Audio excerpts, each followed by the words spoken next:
안녕하세요. 크라이플 처치 존 목사입니다. 금요일 모닝 바이블은 제가 나누고 싶은 내용들을 나누고 있습니다. 2주에 한 번 목사님들과 정해진 책을 읽고 그 책 가운데 느낀 것들, 새롭게 알게 된 것들, 그리고 관련해서 찾은 내용들을 나누고 또 생각을 나누고 이야기하는 모임이 있습니다. 2021년 때부터 했으니까 중간에 쉬기도 했지만 그래도 꽤 오랫동안 가진 모임입니다. 이번에는 저희가 철로 역정을 읽었습니다. 어떤 한 목사님께서 요즘 다시 읽기 시작했는데 묵상하고 생각을 깊이 하느라 이 진도가 잘 안 나갈 정도라고 해서 다 같이 다시 읽기로 했습니다. 이 책은 제가 2012년 초에 읽은 기억이 납니다. 그때 저의 당시 상황과 맞물려서 이 책에 깊게 들어가서 하나하나 대입하면서 읽었던 기억이 납니다. 2011년까지 사실 저는 저의 인생에서 아무런 고민도 없었고 하고 싶은 것들을 하고 또 부모님의 지원을 받으면서 그렇게 공부하고 마음껏 사역하고 또 여기저기 제 자비량으로 또 사역을 하고 그렇게 해왔는데 아버지께서 이제 심장 질환으로 몇 번 쓰러졌던 그 때입니다. 거의 2011년 말 갑자기 바뀐 환경, 적응이 안 되는 180도 바뀐 삶, 그때 이 철로 역정을 제대로 일독하기 시작했던 겁니다. 얼마나 제가 깊이 빠져서 읽었던지 이제 저는 그 상권이 끝난 줄 알았어요. 상중하 이렇게 돼 있어서 첫 번째 1권이 끝난 줄 알았는데 책 전체가 끝난 거더라고요. 그만큼 완독이 아쉬울 정도로 기억에 깊게 남는 몇 안 되는 책들 중 하나입니다. 이 책의 시작을 보면 한 사람이 깜빡 잠이 들어서 꿈을 꾸면서 펼쳐지는 이야기입니다. 한 순례자가 여정을 시작하는 그 이야기인데, 그리고 책 내용 마지막에 보면 이 문장이 있어요. 순간 퍼뜩 잠에서 깼다. 모두가 한바탕 꿈이었다라는 문장으로 마무리합니다. 이 꿈이라는 설정으로 어떤 한 순례자의 여정에 대해서 이야기하고 있는데, 저는 이 부분을 보면서 하룻밤의 꿈이 마치 한 사람의 그 인생의 시간처럼 인생의 그 타임라인을 풀어놓은 이 부분이 이번에는 다시 읽으면서 인상 깊게 남았습니다. 한 사람이 태어나고 자라고 10대가 되고 30대가 되고 5, 60, 60 강건하게 살면 8, 90대가 되고, 마치 인생은 하룻밤의 꿈처럼 어느덧 뒤로 돌아보면 내가 이만큼 왔구나 하는 하룻밤의 꿈처럼 어느덧 끝자락에 서 있는 거구나 하는 생각이 들었습니다. 그러면서 저는 질문을 했습니다. 꿈 같은 인생을 어떻게 살 것인가? 지금 현재 시점에는 1년 혹은 오늘 일주일 한 달 이 시점을만 보면은 시간이 느리게 가는 것 같고 몇십 년이라는 시간이 굉장히 긴 것 같지만 항상 그렇잖아요. 뒤돌아보면은 어느덧 내가 39살이 되었네.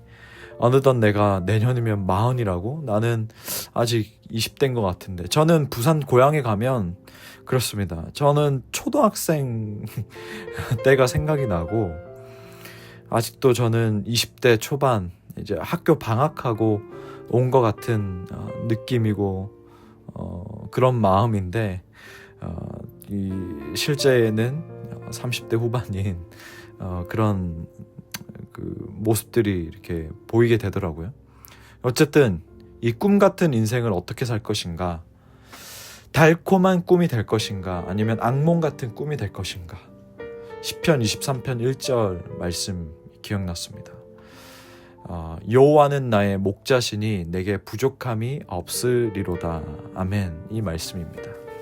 사실 이 시편 23편의 이 말씀을 가지고 아주 오래된 그 책에서 맥스 루케이도라는 사람이 짐을 버리고 길을 묻다라는 책을 썼었습니다.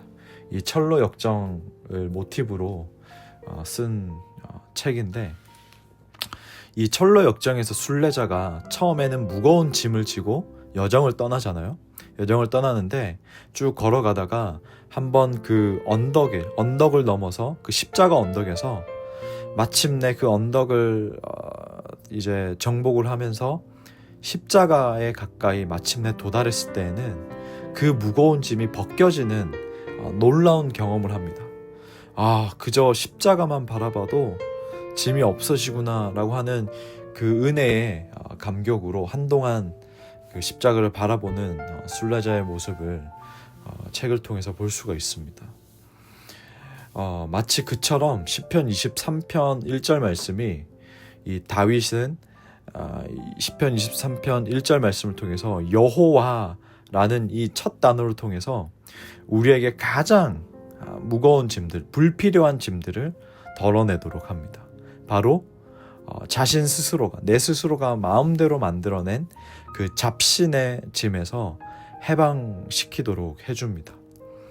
어떤 사람은 하나님에 대해서 어떤 램프 속에, 요술 램프 속에 있는 지니 같은 하나님, 바쁜 부모님 같은 하나님, 그러니까 월요일 아침에 출근해서 토요일 저녁에나 돌아오는 하나님인 거죠.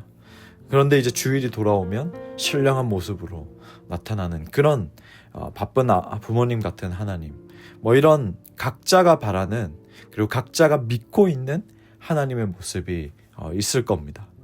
이것에 대해 다윗은 야훼는 나의 목자시다라고 선포합니다. 사실 성경을 보면 이스라엘 사람들이, 유대인들이 하나님에 대해서 굉장히 뭐라고 많이 해요. 하나님 앞에 수식어들을 많이 붙여놓는데 사실 하나님께서 알려주신 이름은 야훼 하나입니다. 이 야훼는 하나님께서 알려주신 자신의 이름인데 이것이 정확하게 어떤 뜻인지는 알려주지 않으셨지만 스스로 있는 자, 나는 존재한다라는 의미를 갖는 호칭입니다. 하나님은 항상 존재하시기 때문에 변함이 없으시고 또 자존하는 분이시고 어떤 것에 제한받지 않는 분이십니다. 이것이 하나님의 성품 중에 일부분인데 더 많이 있죠. 어쨌든 이 변함이 없으시고 자존하시고 제한받지 않는 분이라는 거에 있어서 정말 우리와 다른 차원이 다른 분이라는 것을 알 수가 있습니다. 중요한 것은 우리는 반대로 지배를 받는 존재라는 겁니다. 가장 쉽게 설명하면 날씨의 지배를 받고요. 이번 주간은 좀 그래도 날씨가 10도까지 오르고 꽤 좋았는데 그러면 어떻습니까? 외투를 벗죠. 근데 또 제가 보니까 다음 주에는 좀 추워요. 그럼 또 외투를 입죠. 여름 되면 이제 또 옷들을 많이 덜어내죠. 덥고 차가운 것을 먹고 그렇게 날씨의 지배를 매일매일 이렇게 1년 동안 받고 시간을 피할 수 없습니다.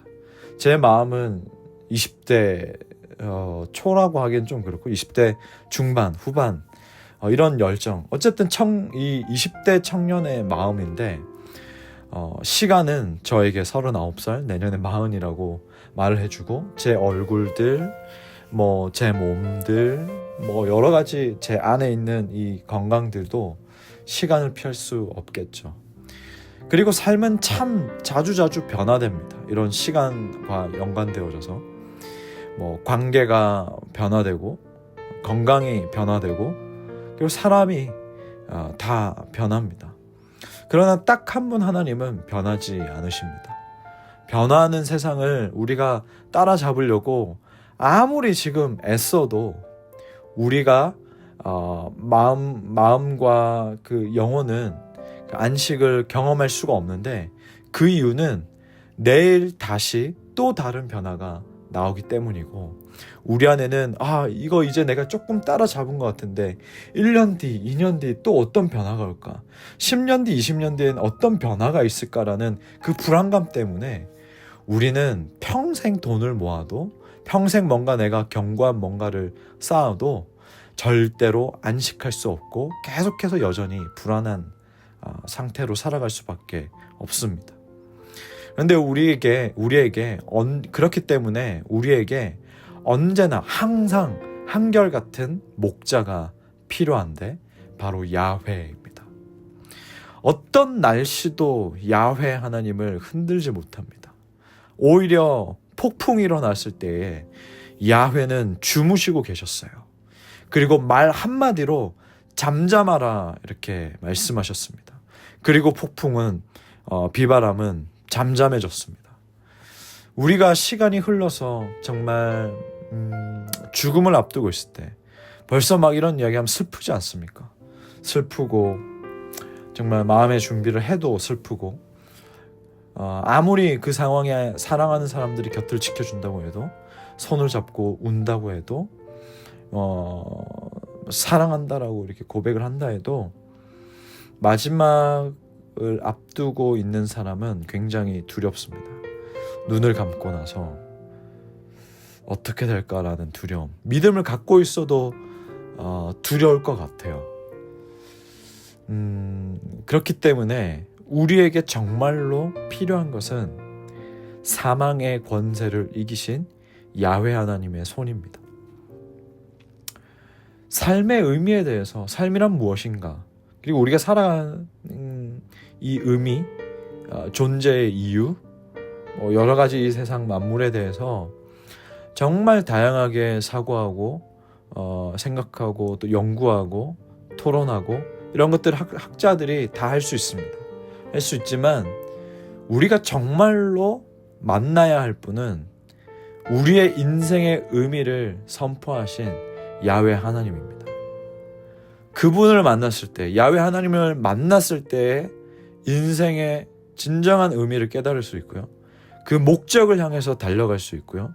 우리가 왜 사는지, 그리고 왜 우리가 이런 삶을 살아가는지에 대해서 알 수 있고, 그분과의 교제를 통해서, 기도의 그 교제를 통해서 이 의미에 대해서 더욱더 확고하게 확신할 수 있고, 그리고 그분의 말씀하신 66권의 이 말씀을 통해서 더욱더 우리가 말씀에 비춰서 하루하루 의미 있게 살아갈 수가 있습니다. 그분 앞에서, 그분 안에서 의미 있게. 또한 또 생각을 해보면 정말 측량할 수 없는 큰 능력을 가지신 분이지만 우리가 놀라지 않도록 세미한 음성으로 때로는 우리를 위로해 주시고 감싸 주시는 한결같은 목자, 그 야훼 하나님이 우리 인생에 필요합니다. 그런데 놀라운 건 여러분 무엇인지 아십니까? 다윗은 21편에서 말합니다. 그분이 우리의 목자시다. 야훼는 나의 목자시다. 내가 부족함이 없다. 이렇게 말합니다. 오늘 하루도 그런 야훼 하나님, 그 야훼 하나님이 나의 목자다라는 것에 대해서 힘을 얻고 이 금요일 하루 잘 보내고 한 주를 마무리하시기를 주님 이름으로 축복합니다. 기도하겠습니다. 하나님 아버지, 우리 인생에 짐들이 있습니다. 우리 인생의 죄의 짐, 예수님 만남으로 인해서, 예수님 구주로 영접함으로 인해서 정말 이 죄의 짐들이 벗어지고 정말 주님 안에서 참 안식과 자유를 또 누리며 예배하고 기도하고 교제하며 정말 이 세상을 초월하여서 살아가기 위해, 이 땅에서 하나님 나라를 살아가기 위해 정말 말씀 붙들고 기도하고 예배하면서 그렇게 살아가고자 힘쓰고 있습니다. 하나님, 그런데 우리가 이렇게 가다가 우리가 스스로 만들어낸 그런 잡신의 짐들이 너무나도 또 우리의 인생을, 발걸음을 무겁게 하는 것을 느끼게 됩니다. 내가 만들어낸 가짜 하나님, 가짜 하나님의 모양 때문에 정말 무겁게 느껴지고 또 때로는 힘겹게 느껴질 때도 있습니다. 그런데 이 시편 23편 1절에 다윗의 고백이 참 또 이 불필요한 짐들을 걷어내도록 합니다. 여호와는 나의 목자시다. 불변하시고 제한받지 않으시고 또 스스로 계시는, 자존하시는 정말 야훼 하나님이 나의 목자시라는 것, 이것 때문에 내가 힘을 얻고 정말 자유함으로, 그리고 마음껏 정말 인도받는 대로 정말 푸른 목장으로 쉴만한 물가로 간다라는 그 다윗의 고백이 나의 고백이 될 수 있도록 성령님 도와주시옵소서. 정말 나의 인생에서 나의 인생에 야훼 하나님을 모시고 야훼 하나님을 붙들고 살아가는 삶이 될 수 있도록 주님 도와주시옵소서. 다른 누군가가 말한 야훼 하나님이 아니고 정말 다윗이 이렇게 간절히 고백하고 선포하듯이 나의 인생의 야훼 하나님이라는 이 고백이 정말 새겨질 수 있도록 성령님 도와주시고 언제나 붙들어 주시옵소서. 감사드리며 예수님의 이름으로 기도합니다. 아멘.